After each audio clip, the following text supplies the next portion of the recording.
सभी साथियों को नमो बुद्धाय जय भीम। आज हम औरैया स्टार चैनल के माध्यम से भगवान तथागत बुद्ध के जन्म के बारे में चर्चा करेंगे। आइए हम तथागत भगवान बुद्ध के जन्म के बारे में जानते हैं। सिद्धार्थ गौतम सिद्धोदन के घर जन्मे थे। उनकी जन्म की कथा इस प्रकार है, आइए हम जानते हैं। शाक्यों की यह प्रथा थी कि वे प्रतिवर्ष आषाढ़ के महीने में एक मध्य ग्रीष्मकालीन महोत्सव मनाया करते थे। यह उत्सव संपूर्ण राज्य में मनाया जाता था, जिसमें शासक परिवार के सदस्य भी शामिल होते थे। सामान्यतः यह महोत्सव 7 दिन तक मनाया जाता था। एक बार महामाया ने उस महोत्सव को बहुत ही उल्लास, भव्यता तथा फूलों और सुगंधितों के साथ मनाने का निश्चय किया, किंतु उसमें मादक पेय पदार्थों को सर्वदा वर्जित ही रखा गया।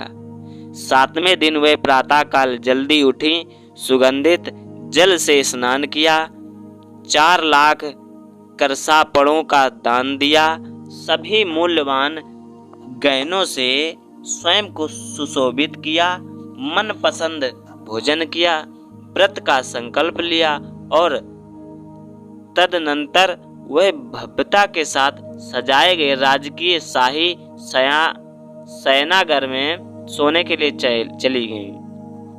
उस रात सुद्धोधन और महामाया का संपर्क हुआ और महामाया ने गर्भ धारण किया। राजकीय शैया पर पड़े उसे नींद आ गई। किन्हें? महामाया मैया को।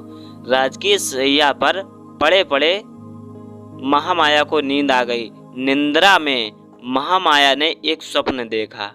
उस स्वप्न में देखा कि वह अपनी शैया पर सो रही हैं और चतुर्दिक महाराजिक देवता उनकी शैया को उठाकर ले गए हैं और उन्होंने उसे ले जाकर हिमालय क्षेत्र में एक विशाल साल वृक्ष के नीचे रख दिया। वे देवता श्रेष्ठ पुरुष पास ही खड़े थे।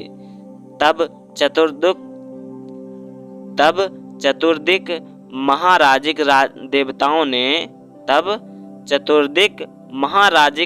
देवताओं की देवियां वहां आईं और उन्हें उठाकर मानसरोवर ले गईं।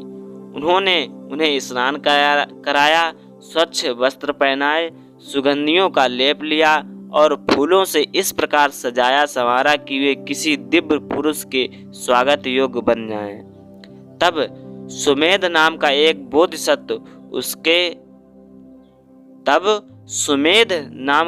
बोधिसत्व उनके सामने प्रकट हुआ और बोला, मैंने अपना अंतिम जन्म पृथ्वी पर धारण करने का निश्चय किया है। क्या आप मेरी माता बनना स्वीकार करेंगी? उन्होंने उत्तर दिया, हाँ, बड़ी प्रसन्नता से। उसी समय महामाया की नींद खुल गई। दूसरे दिन सुबह महामाया ने सुद्धोधन को अपने स्वप्न के बारे में बताया। स्वप्न की व्याख्या करने में असमर्थ राजा ने शकुन विद्या में प्रसिद्ध 8 ब्राह्मणों को बुलाया। उनके नाम थे राम, ध्वज, लखन, मंती, कौंडन और सुयाम, सुभोग और सुदत्त। राजा ने उनके योग्य स्वागत की तैयारी की। उन्होंने भूमि पर सुंदर पुष्प बिछवाए और उनके लिए ऊंचे आसन बिछवाए। उन्होंने ब्राह्मणों के पात्र सोने चांदी से भर दिए और उन्हें घी, मधु, शक्कर, बढ़िया चावल तथा दूध से पके पकवान खिलाए।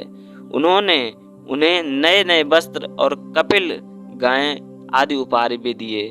जब ब्राह्मण संतुष्ट तथा प्रसन्न हो गए तो सुद्धोधन ने उन्हें महामाया का स्वप्न कह सुनाया और पूछा, मुझे बताइए इसका क्या अर्थ है? ब्राह्मणों ने उत्तर दिया, महाराज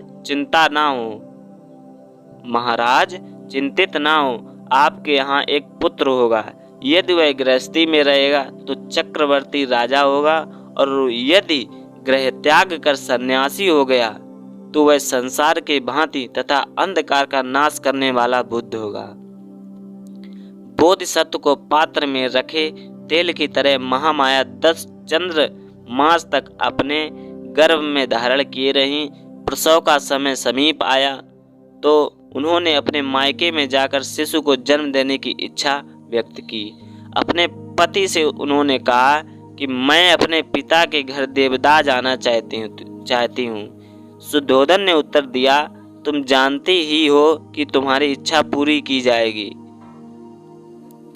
कहारों द्वारा उठाई गई स्वर्ण पालकी में बिठवाकर शुद्धोधन ने अपने अनेक सेवक सेविकाओं के साथ महामाया को उनके पिता के घर भिजवा देने की प्रतिज्ञा की।